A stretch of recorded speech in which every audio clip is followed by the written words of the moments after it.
Hello friends, welcome everyone. நான் உங்கள் சபரி. இன்னைக்கு நம்ம பேச போற குடும்பத்தை பத்தி தான். இந்தியால இருக்கிற எல்லா மக்களாகட்டும், நியூஸ் ஆர்டிகல்ஸ், யூடியூப் சேனல் எங்க எடுத்து பார்த்தாலும் உத்தரப்பிரதேஷ்ல இருக்கிற இந்த குடும்பத்தை பத்தி தான் பேசுவாங்க. அப்படி இந்த குடும்பத்துக்கு என்னதான் நடந்துச்சு? சுனில் குமார் சர்மா. சுனிலுக்கு 34 வயது ஆகுது. ஒரு கவர்மெண்ட் ஸ்கூல்ல டீச்சரா வேலை பார்க்கிறாரு.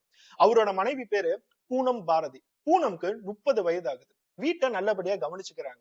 கரெக்டா சொல்ல போனா ஹஸ்பண்ட் அண்ட் ஒய்ஃப், கணவனுக்கும் மனைவிக்கு 4 வயசு தான் வித்தியாசம்.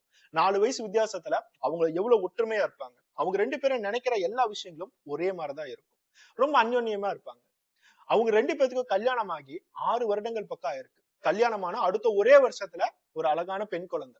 அந்த குழந்தைக்கு பேரு சிருஷ்டி. சிருஷ்டிக்கு இப்போ 5 வயசு ஆகுது. அதுக்கு அடுத்த ஒரு 3 வருஷத்துல 2வது பெண் குழந்தை. அந்த குழந்தையோட பேரு சமக்ஷி. அந்த குழந்தைக்கு வெறும் 1.5 வயசுதான் ஆகுது. இந்த விஷயத்த நான் உங்ககிட்ட சொல்லும் போது எவ்வளவு அன்பான ஒரு குடும்பம், எவ்வளவு ஒரு சந்தோஷம் அந்த குடும்பத்துல இருக்கு. இவ்வளவு ஒரு நிம்மதியான குடும்பம், ஒரு கவர்மெண்ட் வேலை, நிரந்தர வேலை, நிரந்தர சம்பளம், அவங்க எவ்வளவு பீஸ்ஃபுல்லா இருப்பாங்கன்னு சொல்லி நம்ம எல்லாருமே யோசிக்கிறோம் பாத்தீங்களா? அதுதான் இருக்கையிலேயே ஒரு மிகப்பெரிய தப்பு. ஒரு குடும்பத்தை அதுல இருக்கிற நபர்களோட காசு வச்சோ, அவங்க போற வேலையை வச்சோ நம்ம தீர்மானிக்கவே முடியாது. எவ்வளவு பெரிய நல்ல குடும்பமா இருந்தாலும் அந்த குடும்பத்துக்குள்ளார இருக்கிறவங்க செய்யற ஒரே ஒரு சின்ன தப்பு அந்த குடும்பத்தையே அழிச்சிரும் அப்படிங்கிற ஒரு விஷயத்தான் இந்த சம்பவத்துல நம்ம எல்லாருமே பார்க்க போறோம். வாங்க சம்பவத்துக்குள்ளார போவோம். நம்ம இப்ப பேசிட்டு இருந்த குடும்பம் உத்தரப்பிரதேஷ்ல அமிதி அப்படிங்கிற ஒரு சிட்டில ஒரு வாடகை வீட்டுலதான் வாழ்ந்துட்டு இருக்காங்க. அவருக்கு வர சம்பளத்தை வச்சு வாடகை கட்டிக்கிட்டு தன்னோட குடும்பத்தை ரொம்ப நல்லபடியா பாத்துட்டு இருந்தாரு.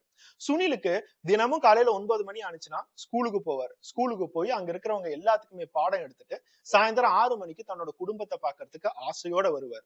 அவ்வளவு ஒரு நல்ல கேரக்டர். அவரை பத்தி சுத்தி இருக்கிற எல்லா மக்களுக்கும் தெரியும். நல்ல விதமா பேசிட்டு இருப்பாங்க. இவங்க குடும்பத்தை பத்தி எல்லாத்துக்குமே தெரியும். டீச்சர் ஃபேமிலியா, ரொம்ப சந்தோஷமா இருப்பாங்க. கடைசி ஒரு 3 வருடங்களா இந்த வீட்டுலதான் வாழ்ந்துட்டு இருக்காங்க. இந்த மாதிரி எல்லாருமே பேசக்கூடிய குடும்பம் தான் இவருது. ஆனா யாருமே நினைச்சு பார்க்காத லெவலுக்கு இந்த குடும்பத்துல இருக்கிறவங்க எல்லாருமே இப்ப இறந்துட்டாங்க. எப்படி இறந்தாங்கன்னு பார்த்தா ஒருத்தன் கொலையே பண்ணிட்டான். அப்படி அவனுக்கு இந்த குடும்பத்துல இருக்கிற வெறுப்பு என்ன? அக்டோபர் 3ஆம் தேதி 2024வது வருடம், அதாவது 2 நாளைக்கு முன்னாடி 2024வது வருடத்தோட நவராத்திரியோட முதல் நாள் நைட்டு 7:30 மணி பக்கம் சுனில் ஆகட்டும், பூனம் ஆகட்டும், அவங்களோட 2 குழந்தைங்க ஹால்ல உட்காந்து சாப்பிட்டுட்டு இருக்காங்க. சாப்பிட்டுட்டு இருக்கும்போது யாரோ ஒருத்தன் ரொம்ப நேரமா கதவை தட்டிக்கிட்டே இருக்கான்.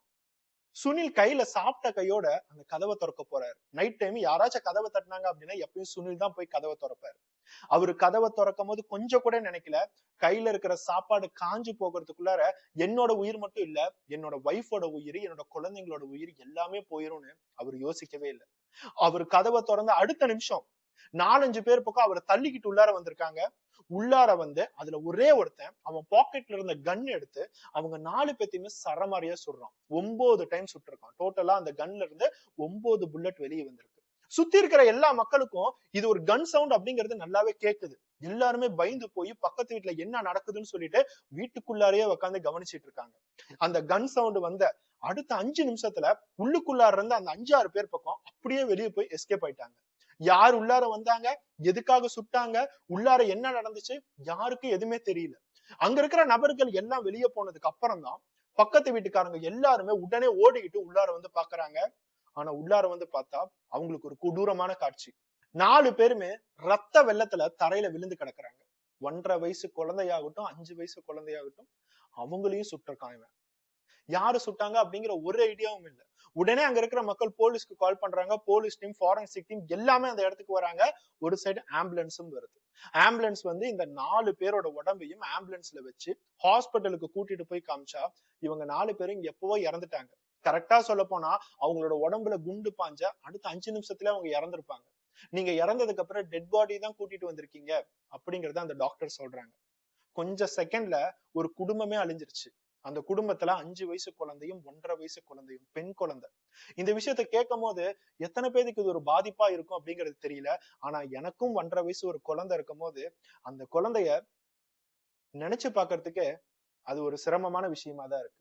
இருந்தாலும் இந்த மாதிரி ஒரு கொடூரத்தை எவனால பண்ண முடியும்? அந்த இடத்துல எவ்வளவு பெரிய தப்பா இருந்துச்சுனாலும் நம்ம எத்தனையோ பேர் இந்த மாதிரி கொலை பண்றதை பார்த்திருக்கோம். ஆனா குழந்தைங்களை முதற்கொண்டு கொலை பண்ற லெவலுக்கு அவங்க மனசுல என்ன இருக்கு?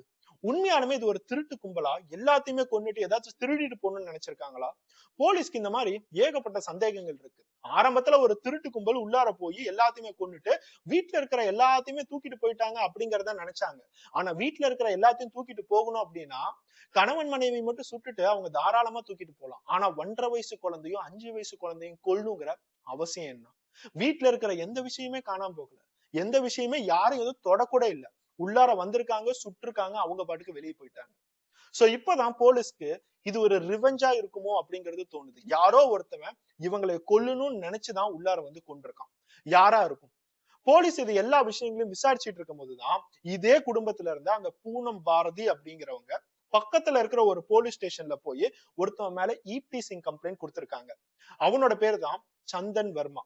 இந்த சந்தன் வர்மா அப்படிங்கிறவன் அந்த ஏரியால வேலை வெட்டியே இல்லாம சுத்திட்டு இருக்கான். கஞ்சா அடிச்சுக்கிட்டு எந்த தொழிலும் இல்லாம தப்பான விஷயங்கள் எல்லாத்தையுமே பண்ணக்கூடிய அந்த சந்தன் வர்மா எங்கங்கிறத தேட ஆரம்பிக்கிறாங்க. பக்கத்துல இருக்கிற போலீஸ் ஸ்டேஷன்ல பூனம் கொடுத்த கம்ப்ளைண்ட் எடுத்து பார்க்கும்போது அது ஒரு மொலஸ்டேஷன் கேஸ், அதாவது பாலியல் துன்புறுத்தல். ரொம்ப நாட்களாவே இவன் என்னைய பாலியல் துன்புறுத்தல் பண்ணிக்கிட்டே தான் இருக்கான். தேவையில்லாம என்னோட உடம்பு மேல கை வைக்கிறான், போற வர டைம் எல்லாம் பப்ளிக்னு கூட பார்க்காம என்னை சித்திரவதை பண்றான் அப்படிங்கிற ஒரு கம்ப்ளைண்ட்டை தந்திருக்காங்க. இந்த கம்ப்ளைண்ட் பூனமோட கணவருக்கான சுனில்குமாருக்கு தெரியுமா தெரியாதா அப்படிங்கறது அவருக்கு தெரியல. போலீஸ் எல்லாத்துக்குமே இது ஒரு பெரிய கேள்விக்குறியாதான் இருக்கு. உண்மையானுமே அந்த சந்தன் வர்மா தான் இவங்களை பழி வாங்கியிருப்பானோ? அவனை ட்ராக் பண்ண ஆரம்பிச்சா மொபைல் சுவிட்ச் ஆஃப்ல இருக்கு. மொபைல் சுவிட்ச் ஆஃப் ஆகும் போதே அவன் மேலதான் எல்லாத்துக்குமே டவுட்டா இருக்கு. இப்ப எங்க போயிருக்கான் அப்படிங்கறத 2 நாள் பக்கம் தேடிட்டு இருக்காங்க. ஆனா இன்னைக்கு அவனை கண்டுபிடிச்சிருக்காங்க. டெல்லியில ஒரு டோல்கேட், அதாவது டெல்லி சிட்டிக்குள்ளார தப்பிச்சு போறதுக்கு முன்னாடி அதோட பார்டரோட டோல்கேட்ல அவனை கண்டுபிடிச்சிருக்காங்க. அவனை கண்டுபிடிச்சு அவனை அரெஸ்ட் பண்ணிட்டு போகும்போது அவன் போலீஸ் இருந்து எஸ்கேப் ஆக நினைச்சிருக்கான். அவன் எந்த லெவலுக்கு ட்ரை பண்ணிருக்கானா, போலீஸோட கண்ணியா அவங்களோட பாக்கெட்ல இருந்து தெரியாம எடுத்து போலீஸே சுடுறதுக்கு ட்ரை பண்ணி அவன் அந்த இடத்த விட்டு எஸ்கேப் ஆக ட்ரை பண்ணிருக்கான். ஆனா போலீஸ் அவனை கஷ்டப்பட்டு அவனோட கால்ல சுட்டு அதுக்கப்புறம் தான் அவனை பிடிச்சிருக்காங்க. அதுக்கப்புறம் போய் ஹாஸ்பிட்டல் அட்மிட் பண்ணிருக்காங்க. இந்த சந்தன் வர்மாவுக்கு ட்ரீட்மெண்ட் நடக்குது. அதுக்கப்புறம் தான் அவனை போலீஸ் ஸ்டேஷனுக்கு கூட்டிட்டு போய் அவங்களோட ஸ்டைல்ல விசாரிக்கும் போது எல்லா உண்மையுமே போலீஸ்க்கு தெரிய வருது. பக்கத்துல இருக்கிற போலீஸ் ஸ்டேஷன்ல பூனமோட கம்ப்ளைண்ட அந்த போலீஸ் விசாரிக்கும் போது இந்த சந்தன் வர்மாவை அந்த இடத்துக்கு கூப்பிட்டு இருக்காங்க. அப்ப இவங்க 2 பேத்துக்கும் என்ன ரிலேஷன்ஷிப் அப்படிங்கிறது போலீஸ்க்கு தெரியவே தெரியாது. இருந்தாலும் இந்த பொண்ணை இவன் சித்திரவதை பண்றான்னு சொல்லிட்டு அவங்க 2 பேத்துக்கிட்டுமே பேசி இவனை வார்ன் பண்ணி அனுப்பிச்சுட்டு இருக்காங்க. இந்த இடத்துல நாங்க கம்ப்ளைண்ட் எடுத்து எஃப்ஐஆர் போட்டோம் அப்படின்னா இது ஒரு ட்ரைபல் கம்யூனிட்டியை அட்டாக் பண்ற ஒரு கேஸ் ஆகும். அதுக்கு தண்டனைகள் இன்னும் அதிகமா இருக்கும். ஏன்னா இந்த பூனம் அப்படிங்கிற பொண்ணும் சுனில் ஆகட்டும் எஸ்சி எஸ்டி கம்யூனிட்டின்னு சொல்லுவோம் பாத்தீங்களா, அந்த கேட்டகரியை சேர்ந்த ஒரு ஃபேமிலி. அதனால இவங்களுக்குன்னு சொல்லிட்டு செக்ஷன்ஸ் எல்லாமே வேற மாதிரி இருக்கும். சோ இவங்க 2 பேத்துக்குமே சமாதானப்படுத்தி ஒரு பக்கம் பூனம் கிட்ட சொல்லி இன்னொரு பக்கம் இந்த சந்தன் வர்மா கிட்ட நீ பூனம் பக்கம் தலையே வைக்க கூடாதுன்னு சொல்லிதான் அவங்க 2 பேத்தையுமே போலீஸ் ஸ்டேஷன் விட்டு அனுப்பிச்சு விட்டாங்க. ஆனா அப்பதான் சந்தன் பூனம பழி வாங்கணும் அப்படிங்கறத யோசிக்க ஆரம்பிச்சான். ஏன்னா சந்தனும் சரி பூனமும் சரி தவறான தொடர்புல 1.5 வருஷம் பக்கமா இருக்காங்க. இந்த சுனில்குமார் அப்படிங்கிற ஸ்கூல் டீச்சர் தினமும் காலையில 9 மணிக்கு ஸ்கூலுக்கு போனதுக்கு அப்புறம் 6 மணிக்கு தான் வருவாரு. அது வரைக்கும் அவரோட மனைவியான பூனம் வீட்டுல தனியா தான் இருப்பாங்க. 2 குழந்தைங்க, ஒரு குழந்தைக்கு 5 வயசு, இன்னொரு குழந்தைக்கு 1.5 வயசு. அவங்களுக்கு வீட்டுல என்ன நடக்குது, தன்னோட அம்மா என்ன பண்றாங்க அப்படிங்கிறது எதுவுமே தெரியாது. அடிக்கடி பூனம் வீட்டுக்கு தேவையான விஷயங்களை எல்லாமே வாங்கணும்னு சொல்லிட்டு வெளியே போவாங்க. அப்படி வெளியே போகும்போது பூனமை பார்த்து அவங்களோட அழகுல மயங்கினவன் தான் இந்த இடத்துல சந்தன் வர்மா. அவனுக்குன்னு சொல்லிட்டு எந்த வேலையும் இல்ல, அவன் பாட்டுக்கு சும்மா திரிஞ்சிட்டு இருப்பான், கஞ்சா அடிச்சிட்டு இருப்பான். அவனுக்குன்னு சொல்லிட்டு நிறைய தப்பான ஆட்கள் இருக்காங்க. காசு அடிக்கடி வரும், அடியாள் வேலையா இருந்தாலும் எங்கேயா இருந்தாலும் போவான். பூனமை பார்த்தோன்னே அவங்களுக்கு பின்னாடியே போக ஆரம்பிச்சான், தேவையில்லாம பேச ஆரம்பிச்சான். இந்த இடத்துல பூனம் ஆரம்பத்துல அவனை அவாய்ட் பண்ணியிருந்தாலும் அதுக்கப்புறம் கொஞ்சம் கொஞ்சமா அவனை பிடிக்க ஆரம்பிச்சிச்சு. 2 பேருமே பேச ஆரம்பிச்சாங்க, போன் கான்டாக்ட் மாறுனுச்சு. ஒரு நாள் சந்தன் வர்மா அவங்களை பாக்குறதுக்கு அவங்க வீட்டுக்கே வர ஆரம்பிச்சான். இவங்க 2 பேத்துக்கும் அப்பதான் பாலியல் உறவு ஆரம்பிச்சிருக்கு. 1.5 வருஷம் பக்கம் இவங்க போன் கான்டாக்ட்ஸ் ஆகட்டும், பிசிக்கல் ரிலேஷன்ஷிப் ஆகட்டும், அவங்க பாலியல் உறவுல ஈடுபட்டிருக்காங்க. இந்த 1.5 வருஷத்துக்கு அப்புறம் அவங்களுக்குள்ளார என்ன நடந்துச்சு, பூனம் திருந்த ஆரம்பிச்சுட்டாங்களா, இவனை வேணான்னு யோசிக்க ஆரம்பிச்சாங்களா, இவன் வேற ஏதாச்சும் ட்ரை பண்ண ஆரம்பிச்சானா, உன்னோட குழந்தைங்க இல்ல உன்னோட கணவர் எல்லாத்தையுமே விட்டுட்டு நீ வான்னு சொல்ல ஆரம்பிச்சானோ. ஆனா 1.5 வருஷம் கழிச்சு பூனம்க்கு சந்தன் வர்மா கூட இனிமேட்டு ரிலேஷன்ஷிப் வைக்க கூடாது அப்படிங்கிறது தோணி இருக்கு. இருந்தாலும் அவன் பிரச்சனை பண்றான் அப்படிங்கறதுனாலதான் அவங்க பக்கத்துல இருக்கிற போலீஸ் ஸ்டேஷனுக்கு போய் ஒரு கம்ப்ளைண்ட கொடுத்திருக்காங்க. இவன் என்னைய மொலஸ்ட் பண்ணிட்டு இருக்கான், தேவையில்லாம என்னைய பாலியல் ரீதியா தொட்டுட்டு இருக்கான், இந்த மாதிரி எல்லா கம்ப்ளைண்ட் கொடுக்கும் போதுதான் போலீஸ் இதை எல்லாத்தையுமே விசாரிச்சு அவனுக்கு ஃபைனலா ஒரு வார்னிங் கொடுத்து அனுப்பிச்சு விட்டாங்க. ஏன்னா அவங்களுக்கு நல்லாவே தெரியும் பூனமும் இதுல ஈடுபட்டு இருக்காங்க. இந்த இடத்துல பூனமோட வாழ்க்கை பாதிக்கப்படக்கூடாது அப்படிங்கிறதுக்காக தான் அந்த வார்னிங் கொடுத்து அவனை அமுச்சு விட்டுருக்காங்க. ஆனா அப்போதான் இந்த இடத்துல சந்தன் வர்மாவுக்கு கோபம் அதிகமா இருக்கு. அவளை பழி வாங்கணும்னு தோணு இருக்கு.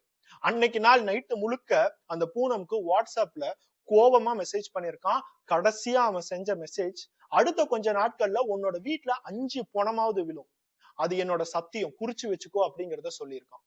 அது போலீஸ் கடைசியா இவங்களோட பிணங்கள்லாம் எடுத்து பூனமோட மொபைலை செக் பண்ணும் போதுதான் அந்த வாட்ஸ்அப்ல கண்டுபிடிச்சிருக்காங்க. அவன் பிளான் பண்ணி சில பேர்த்த எல்லாத்தையுமே கூட்டிக்கிட்டு வந்து ஒரு கன் எங்கேயோ இருந்து கள்ள துப்பாக்கிய வாங்கி இவங்களை வந்து சுட்டிருக்கான். சப்போஸ் நம்ம சுடுறதுல ஏதாச்சும் ஒரு ஃபெயிலியர் ஆயிடுச்சுன்னா, சுடும் போது சப்போஸ் அவங்க தப்பிச்சுட்டாங்கன்னா அவங்களை அந்த இடத்துல நம்ம கொன்னே ஆகணும்னு சொல்லிதான் 5-6 பேர்த்த அவங்க கூட கூட்டிட்டு போயிருக்கான். அவங்க 5-6 பேரும் சும்மா காசு கொடுத்தா வரவங்க, நார்மல் ரவுடிங்க. சோ இப்பதான் போலீஸ்க்கு எல்லா உண்மைகளுமே தெரியுது. இவங்க 2 பேத்துக்குள்ள இருந்த 1.5 வருஷம் ரிலேஷன்ஷிப் கடைசியா இவங்க எதனால பிரிஞ்சாங்க, எதனால பூனம் கடைசியா வந்து உன்னை வேண்டான்னு சொன்னாங்க, எதனால அவங்க போலீஸ் ஸ்டேஷன்ல வந்து அந்த மாதிரி ஒரு மொலஸ்டேஷன் கம்ப்ளைண்ட் கொடுத்தாங்க, இதை எல்லாத்தையுமே அந்த சந்தன் வர்மா அப்படிங்கிற குற்றவாளி கிட்ட விசாரிச்சுட்டு இருக்காங்க. இந்த சம்பவம் நடந்து 2 நாட்கள் தான் ஆகுது. சந்தன் வர்மாவை அவன் தப்பிக்கும் போது டெல்லியோட பார்டர்ல இருக்கிற ஒரு டோல் பிளாசால அவங்க கண்டுபிடிச்சிருக்காங்க. இன்னும் அவங்க சார்ஜ் ஷீட் ஃபைல் பண்ணணும், கோர்ட்ல போய் நிக்க வைக்கணும், அவனை ரிமாண்ட் பண்ணணும், அதுக்கப்புறம் விசாரிக்கணும். உண்மையெல்லாம் வெளியே வந்துட்டு சந்தன் வர்மாவுக்கு தண்டனை கிடைக்குமா இல்லையா அப்படிங்கறதெல்லாம் டோட்டலா பல வருடங்களுக்கு அப்புறம் நடக்கக்கூடியது. ஆனா உண்மையானுமே அவன் எதுக்காக கொலை பண்ணான் அப்படிங்கறத போலீஸ் விசாரிச்சுட்டு தான் இருக்காங்க. யூபியோட சீஃப் மினிஸ்டரான யோகி ஆதித்யானந்த் அவரோட கண் பார்வைக்கு இந்த கேஸ் வந்ததுக்கு அப்புறம் அவர் பிரசன்ட் மீடியா கிட்ட இது மன்னிக்கவே முடியாத ஒரு குற்றம், கண்டிப்பா அவனுக்கு ஒரு பெரிய தண்டனையா வாங்கி தருவோம் அப்படிங்கறத பிரசன்ட் மீடியா கிட்ட சொல்லியிருக்காரு. அதுக்கு ஏத்த மாதிரி எதிர்கட்சிகளும் நம்மளோட ஊர்ல வந்து தகுந்த பாதுகாப்பு இல்ல, எப்படி அவன் கையில துப்பாக்கி வந்துச்சு, எப்படி அவன் வந்து சுட்டான் அப்படிங்கிற கேள்விகள் எல்லாத்தையுமே எழுப்பிட்டு தான் இருக்காங்க. இந்த வீடியோ பார்த்துட்டு இருக்க எல்லாருக்குமே எதனால இந்த கொலை நடந்திருக்கும், உண்மையாலுமே அவங்களுக்குள்ளார நடந்தது என்ன, 1.5 வருஷம் ரிலேஷன்ஷிப்ல இருக்கிறவங்க திடீர்னு போய் இவன் என்னை மொலஸ்ட் பண்றான் அப்படிங்கிற ஒரு கேஸ கொடுக்கணும் அப்படிங்கிற ஒரு கேள்வி எல்லாத்துக்குமே வருதா? எதனால அவனுக்கு அவ்வளவு ஒரு ரிவெஞ்ச், மனசு ஃபுல்லா அவ்வளவு ஒரு பகை எதுக்காக? இந்த மாதிரி குற்றவாளிகளுக்கு எல்லாம் என்ன மாதிரி தண்டனை கொடுத்தா சரியா இருக்கும்? ஒரு 5 வயசு பெண் குழந்தையும் 1.5 வயசு குழந்தையும் ஷூட் பண்ணி கொலை பண்ணணும் அப்படிங்கிறது ஒரு தீவிரவாதிக்கு கூட தோணாது அந்த இடத்துல. ஆனா இவனுக்கு எப்படி தோணுச்சு? உங்களோட கருத்துக்களை கண்டிப்பா கமெண்ட்ஸ்ல பதிவு பண்ணுங்க. இந்த சம்பவத்தை பத்தி போலீஸ் அடுத்த அப்டேட் கொடுக்கும் போது உண்மையானுமே அவனோட மோட்டிவை கண்டுபிடிச்சாங்க அப்படின்னா உங்களுக்கு இன்னொரு வீடியோவா பதிவு பண்றேன். இல்ல அப்படின்னா கம்யூனிட்டி போஸ்ட ஃபாலோ பண்ணுங்க. நம்ம எப்பயுமே சொல்ற மாதிரி எந்தெந்த இடத்துல எல்லாம் ஒரு தப்பான ரிலேஷன்ஷிப் ஆரம்பிக்குதோ அந்த இடத்துல ஒரு குடும்பமே அழிஞ்சிருச்சு. இந்த இடத்துல ஒரு நிரந்தரமான வேலை, நல்ல சம்பளம், அன்பான குழந்தைங்க, சந்தோஷமான குடும்பம், இப்படின்னு எல்லா விஷயங்களும் போயிட்டு இருக்கும் போது என்னைக்கு அந்த பெண்மணி வெளியில இருக்கிற ஒருத்தவனை பார்க்க ஆரம்பிச்சாங்களோ அன்னைக்கே தன்னோட குடும்பத்துக்கே அவங்க சமாதி கட்டிட்டாங்க. நெக்ஸ்ட் ஒரு வீடியோட பார்ப்போம். பை.